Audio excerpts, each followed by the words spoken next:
So today I just want to talk about creative burnout and how to try and stay ahead of it. And this doesn't just apply to musicians, this is for any creative that's got a specific field. Just because I'm working in music primarily doesn't mean that that's all that I'm ever focused on. I feel like this is something that anyone pursuing a passion in the creative space, whether it's music, design, cinematography, painting, fashion, anything in and between that, I feel like we're always consumed by setting goals and trying to figure out the way to take that next step. And we can just get lost in our work and forget about the things that really fuel that creativity. I know for myself, I've been doing this for over 20 years now, which is just crazy to think, because I started in bands when I was 13 and now I'm 35. And it's only been this last sort of 5-6 years that I can really fully stand on my own 2 feet in making a full-time living from this lifelong pursuit of music. And the thing is, it's not that it gets any easier. Like, yeah, financial stuff now is less of a stress, but before I just stayed living at home, which maybe is a luxury, and a lot of people are not able to do that, but I was able to do that, and I stayed living at home. I made a lot of sacrifices. I've never been on like a boys' holiday. I didn't go on holiday for years because I couldn't afford to. I also kind of didn't even want to. I was so focused and so engrossed in what I was doing and trying to achieve that the other stuff was just noise to me. I just wanted to lock in and focus, and I just never took my eye off the ball with it. And I know a lot of people are in that same kind of headspace, regardless of what part of your journey you're on. Like, you might only be a year in, a few years in, and you're already feeling like the slog of this. And it's not to say it's going to take 20 years. Like, people have success in a much shorter amount of time than that. And that so many factors can come into play, in like location. I'm in a terrible location as far as chuck a pin on the map of where you are and where you want to live if you're pursuing a creative life. I'm in a small city in the north of England where there is no music culture. There is no media companies. There is almost nothing here for that. In the last few years, you've seen more and more people from my generation reach an age where they can start funding and creating these things, because at the end of the day, my generation is like the first generation to have experienced that crossover from the all analog, you've got to go and knock on your friend's door to see if they can come out to play world, into the smartphone, text your friends, stay in communication like that, and the internet. We're like the first generation of experiencing that. So not everyone locked onto it, but I know I was one of the people that locked onto it from young, and I was getting inspiration from the internet from the early 2000s, or even the 1990s if we're talking about getting inspiration from replays of like WWF WrestleMania, you know, on the dial-up crazy internet. These days we're just over consuming, and I'm guilty. We're all guilty. It is what it is. It's like it's part of life now. And to those people that manage to not over consume, I don't even understand how you're doing that and functioning and still pursuing things, because it's like you need to be tapped in to some extent to even stand a chance in this creative world, unless you're doing something so unique that can just exist in a really organic way. But I feel like I've tried everything. I was in bands for years, and we did hundreds of gigs, and we had development deals with management companies, and we had some good situations, which, you know, at the time it felt like maybe this is my thing. And that's 4 years in to just that one path. And then when that fizzled out, you know, you end up spending too much time with the same people, then you start to drive each other crazy, and then you just feel the need for that change. And then I evolved through to spending more time in the studio, because the experience from being in a band and going into the studios, I soon realized this is my favorite part: creating the song, creating something new from scratch to exist.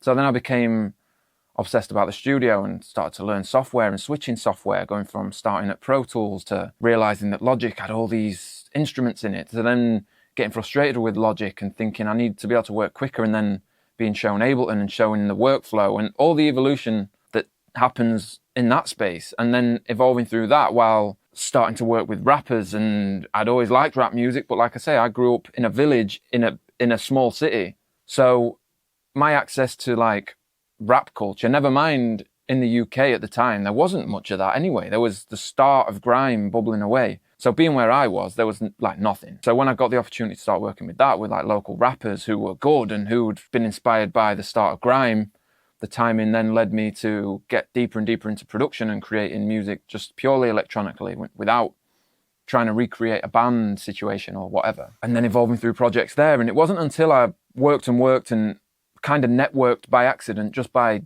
waking up and showing up every day, that certain relationships grew. And then I found myself getting an opportunity in the sync space to try writing some stuff intended for TV. And then thankfully I hit the ground running with that. And one of the first tracks I ever did was used to rebrand the entire Sky Sports franchise. And that advert was played everywhere, but I was on quite a bad deal. And I think I only ended up with 11% on the publishing, and that's it across it. I had nothing on the mechanicals. I had 11% on the publishing. Never mind how much work I did. And no doubt I deserve more of the cut. But at the same time, this is the business, and you don't become the CEO of McDonald's on day one. You know, I accept the process. My first PRS statement, which is the same as any PRO, that's just the British answer to sort of an ASCAP or whatever. I saw that for my 11%, I got £2,500, which I'd never seen before. So I started to do the maths in my head badly because I'm terrible at maths, but I started to realise that how much money that one placement will have actually made. And without that, maybe I would have given up, because then I had to stick at it for a couple of years to really see the money go from a few hundred to a few more hundred. Then it started hitting a more consistent few thousand. And then I stuck with it for sort of 3 or 4 years and started to then really see, as the catalogue grew, that I was making a full-time living just off the PRS alone. Never mind the upfront fees and the bespoke work I found myself doing just through having experience in writing for sync for libraries. I then developed this ability to write for TV, like naturally. So then when I had other opportunities come on the back of certain things, as well as posting online and showing the process and showing what I do, that all drew more sort of attention to me, which allowed me to have more opportunities. And then I ended up doing bespoke ads for the likes of Adidas, JD Sports, Braun, McDonald's, Pepsi, even Pringles. Today I've got an invoice to send because I've just landed a Pringles ad. So it's still happening now. And even though this all sounds great and it's kind of like the end goal is reached, the crazy thing is it never feels like you're there. And it always feels like you're missing a trick, or you're battling with this inspiration. Or sometimes you're working with briefs that have got longer deadlines or more open-ended deadlines, which again can sound good, but there's something about that limitation that it forces you to work. So having to constantly draw creative, fresh ideas out of thin air, it can become tiring, it can become exhausting. And when you've been doing something for 20 years, despite having success in it, it's like it all can take its toll. And you find days where you sat in the studio for 8 hours just scratching your head, scrolling your phone, comparing your ideas to other things you see, wondering why you didn't have the opportunity to do this thing where you know you could have done a great job. Like, there's so many things that you forget to almost live your life, which is fundamentally a massive piece of the puzzle, because that's where you find a lot of inspiration, that's where you find a lot of energy. And something that's been so helpful for me recently, and this is where I feel like it could be helpful for someone else, is to do some other things. Like, you might feel like you can't not be working on the music thing, despite where you are. You might still be on the journey where you're trying to make that money. And, you know, thankfully I got there, but maybe I would have got there quicker if I'd have realized this sooner. Like, sometimes just locking in and scratching your head and beating your head against the table and forcing the inspiration, sometimes it can leave you depleted, and a lot of people will give up. I think because I had some early success in it, it kept me going. But if I didn't have that early success, I might have given up as well and then pivoted again, and who knows what I'd be doing now. We all know at this point that the music industry's crumbled a lot, and the way that artists, producers, writers, and everyone gets paid and how deals are done, it's not as fruitful financially as it once was. Like, those huge deals are so rare to come by now, especially in commercial music. And often they come with really like unfair deals that even if you were one of the 0.001% who gets this deal where you get a big advance of a few 100,000, you've then got to think of management cuts. You've got to think that this is probably not going to come in one payment. It's going to come in 2 or 3 payments. And then you have to pay tax and you have to pay national insurance, and you still have to pay everything on top of that away. So by the time you whittle that down, and you have to fund a lot of your own, this advance is not money to go and buy clothes with and buy a car with, and you can do that, but you're running the risk of eating into your budget, because this is all money that has been advanced to you to complete the project most of the time. Sometimes you'll get side pots where you might get a separate marketing budget, which is great, but again, these things are rare, especially when we're talking about producers. If you're an artist, you might get those sort of deals, but producers, you'll get your upfront fee in stages, which you've got to make work for your life to last. And then once you spend through that, you're waiting until that money's recouped. And because of how long it can take for money to recoup, especially if you're splitting between a bunch of producers and a publisher and management. It can take a long time for that money to come back. So it really is a crazy industry. And the sync side of things is so much more simple. It's not necessarily the dream we all dream of, but it's a lot more simple when you think of it as A to B when it comes to do the work, get accepted, get paid. But then you've still got to find yourself to be inspired. Sometimes a brief will come in and it'll have a great potential fee, but the music's a step outside your comfort zone, and it's something that's you're not inspired by this week because you've been working on this other project that's really had your attention, or you might be working on something else that's really had your attention. So then to just have to pivot to something that you kind of don't even feel in the mood for, but you know you've got to try and keep paying the bills and keep the relationships alive and keep turning up when people come to you to create, it can be stress. So, and every job's stress, and I'm not complaining at all. I am beyond blessed to do this. But a big thing in this video that I wanted to talk about is how you can combat these times where you're questioning if you even love doing it anymore. And the chances are your love for the craft has gone nowhere, but you've almost isolated that as the only way to express yourself creatively. Now, I've always had video has always been something that I've enjoyed to do. I've always loved to document and to try and communicate ideas like I am now, but it's hard to keep on top of all of these things. But if you take the pressure off and just allow yourself to put some creativity into other elements, into other mediums, you know, like something I'm feeling this a lot recently, like something I've always wanted to do is start a clothing brand. Since back when I was in bands and I was inspired by the likes of Blink-182, you know, and each of them band members had their own clothing brand. They had Famous Stars and Straps, Macbeth, Atticus. They had these brands that then I would buy as a kid because it was being worn by people I was listening to at the time and whatever. So I always had that thought of like, oh, I'd love to do that. And then as I've grown up, like you always see it, like a great example of that in hip hop would be Kanye West and what he did with Yeezy, and the same with like Pharrell with what he's done with like Billionaire Boys Club. And it's just another way to get creative. So because I've found myself in a situation where sometimes I'm like almost sick of being in the studio, but I don't want to take time away from being creative and productive, I've decided that that's something I'm going to now do. And it's opened me up to a whole new world of learning, and it's given me this other level of being inspired. So then when I am spending time making music, somehow being creative elsewhere allows me to be refreshed in my creativity with what I need to do for my work in music. It's given me new ideas for maybe even doing new projects and new ventures within music because it's freed up my thinking. It's like my YouTube algorithm is different. I'm watching different stuff, you know.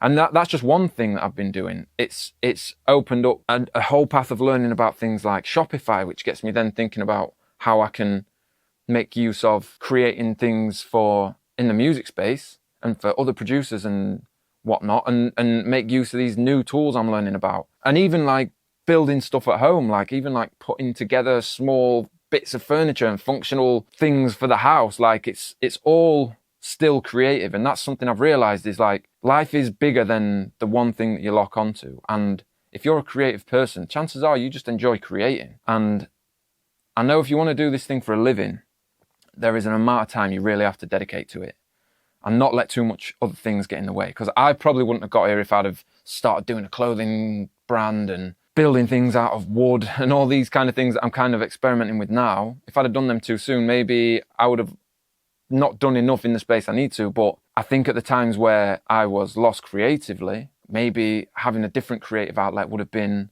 just what I needed at the time to bring me back quicker than it did. Because there's been times where I've gone months like with like some sort of version of a writer's block and like a creative despair in my spirit, you know, where I just needed to find something to get re-inspired. And I think sometimes just turning your energy to something else creative. Maybe you're already good at drawing. Maybe you're already good artistically. And like you could create a page or a smaller platform for just doing that and doing that on the side, just so that when you're not inspired in one place, you can explore another place that you feel like you've put less pressure on. Like there's no pressure on the clothing thing for me. Like that's just me expressing an idea. And if it doesn't work, so what? It's not like I've spent 20 years pursuing it. this is the thing where the pressure is, but then sometimes that pressure can be overwhelming. Or even if you're not already here and you're not 20 years in, the pressure can still be overwhelming because you put so much thought into, this is what I want to do, and then it drives you mad. And then when you get disheartened, you can feel a little bit lost. So that's why I think it's good to find other things that you enjoy that are creative, as well as just life, getting out there. If you like doing something active, like I've been consistently going to the gym now for 2 years, 3 years. And that is just like another place to just release something from myself. And I think it's so easy to just get so wrapped up and caught up in just chasing one thing. And then when the lows hit, they just feel so much more low. Whereas I don't feel like it needs to be like that. And I guess the main thing I want anyone to take away from this video is to just free your mind a little bit when you're thinking about your creative approach to life, and to not feel guilty when you feel uninspired. Instead, just try and learn to allow yourself to go, you know what, I'm not doing this today, and go and do something completely different.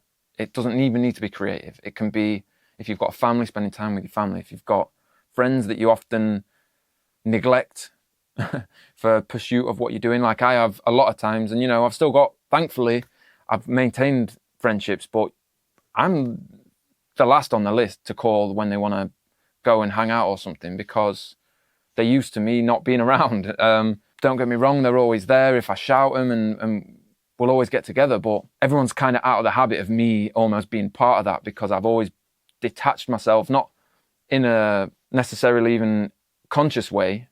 It's just been everyone around me, and all my friends that I grew up with became used to me being a person that is over there doing his thing. And I've always had groups of friends through just music and different pockets through that stuff. So, and that naturally is going to happen, but you need to try and keep that life outside of this one pursuit of your creative obsession, because so much inspiration actually comes from there, and so much energy comes from there. And I feel like I've wasted time, wasted opportunities by not allowing myself to do that at times, when really that is probably the thing I should have done. So really, I just wanted to make this video hoping that it might stumble across the path of someone who's maybe in this kind of headspace where they are frustrated. And as an example, and I kind of want to try and set a working example that not everything's perfect, I think, on social media and on YouTube, and everyone often looks like they've got everything figured out.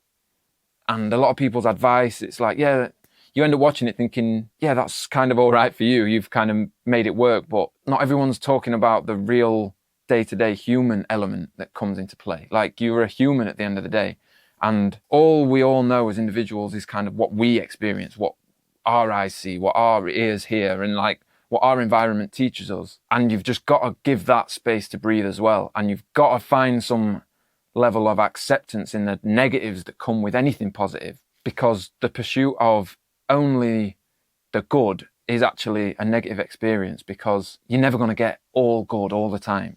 You're always going to get those negative elements, and there's just a way to try and train yourself to accept that and understand that, and go through life kind of always knowing that's there, without being pessimistic, without being defeatist, and just knowing that there's always tomorrow. And a lot of people, there's plenty of quotes that will tell you to not put things off until tomorrow. And I get the sentiment of that. And at times, that will be the right thing to apply to what you're feeling. But the reality is there is always tomorrow. And if there isn't tomorrow because something happens, then that's that as well. Like, you can't call for that. You've got to live like there is tomorrow, which is really counteractive, because people will tell you live like there is no tomorrow. But for most of your life, there has been a tomorrow, and some days it's just not worth beating yourself up, because you can spend a day stressing, get to the end of the day, then kind of come to the realization of, oh, there'll always be tomorrow anyway. But you're leaving that situation defeated already. Then tomorrow comes and you're almost like dreading it. Whereas sometimes I think it's more powerful to take a bit of that power back and embracing a little bit of freedom. Because if the inspiration is not coming, and if it's really, really not coming, then pivoting and putting that attention elsewhere, and reminding yourself that life is a much broader thing than this one pursuit, then, I don't know, I feel like you gain some perspective. And if you frame it right, I think it can set you back on track. And so, yeah, I mean, hopefully that finds someone who needs to just hear a bit of a realistic approach from someone who really is doing it. I have found a way to do this for a living. Thank the Lord. that I got there. But it took a long time, and it took a lot of no's, and it took a lot of being pushed down and overshadowed, and a lot of build up to be disappointed, build up to be disappointed. And it still happens today, you know, for all the different briefs I pitch for big brands that come in and you see these, this is the win fee, 10 grand, 20 grand, 50 grand, sometimes 100 grand. There was one that came in last week that said the win fee is 250 grand, and your brain goes, ah, you can't win them all, and you don't win them all. I think they sort of say that once you're up and running and you're active, your win rate might be 5-10%, if that. If you're at 10%, you're doing so well. Like, I lose way more jobs than I win when it comes to bespoke work. Library work's a bit different because I'm in the groove with that, but even if I get 10 tracks away on a library, you know, most of those tracks will earn me next to nothing for the majority of its lifespan. And then certain tracks just go and they get the right placement, and then they get more placements. It just seems to be how it works. It's really a numbers game. But I'm going to do another video on what I think the benefits are of getting into producing music for production libraries. But also, you know, we're heading into a crazy time, so AI might just derail the whole thing. Anyway, I hope someone can take something from this video, even if it's just one person. That's all that really matters. I'm just trying to connect more with other creatives and share my story a bit more, share my experiences, learn off other people's experiences, and kind of just get back into putting myself out there again, because I feel like just doing this alone, you never know where even things like this lead to and what conversations things like this lead to. So yeah, thanks for watching, and I will see you next time.